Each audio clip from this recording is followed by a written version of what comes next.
Marketing या क्षेत्रात तुम्हाला फ्रीलान्सिंगचं काम स्टार्ट करायचं आहे का?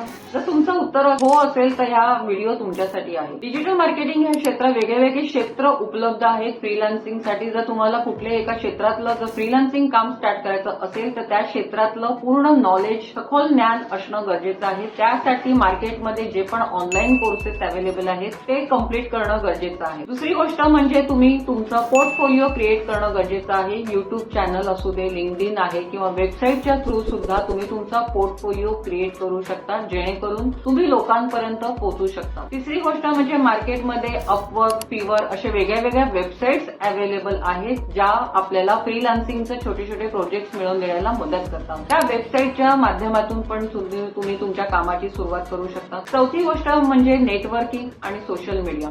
नेटवर्किंग म्हणजे लोकल छोटे छोटे व्यावसायिक असतात त्यांच्या थ्रू पण तुम्ही कामाला सुरुवात करू शकता, जेणेकरून तुमचे प्रोजेक्ट, तुमचं काम तुम्ही सोशल मीडिया म्हणजे Facebook, Instagram, YouTube channel, LinkedIn अशा वेगळे जे सोशल मीडिया प्लॅटफॉर्म्स आहेत त्याच्या थ्रू लोकांपर्यंत पोहोचू शकता. पाचवी गोष्ट, तुम्ही जे पण वर्क घेणार किंवा जे पण प्रोजेक्ट घेणार तर क्लायंटशी प्रॉपर कम्युनिकेशन, ते प्रोजेक्ट वेळेवर कम्प्लीट करणं हे पण गरजेचं आहे. आणि सर्वात इम्पॉर्टंट गोष्ट म्हणजे जेव्हा तुम्ही हे फ्रीलान्सिंग काम स्टार्ट करता, ज्या क्षेत्रात करतात त्या क्षेत्रातले जे पण नवीन अपडेट्स येत असतात ते तुम्हाला माहिती असणं गरजेचं आहे. व्हिडिओ जर आवडला असेल तर नक्की लाईक आणि फॉलो करा आणि अशा वेगळ्या माहितीसाठी मला नक्की मेसेज करा. धन्यवाद.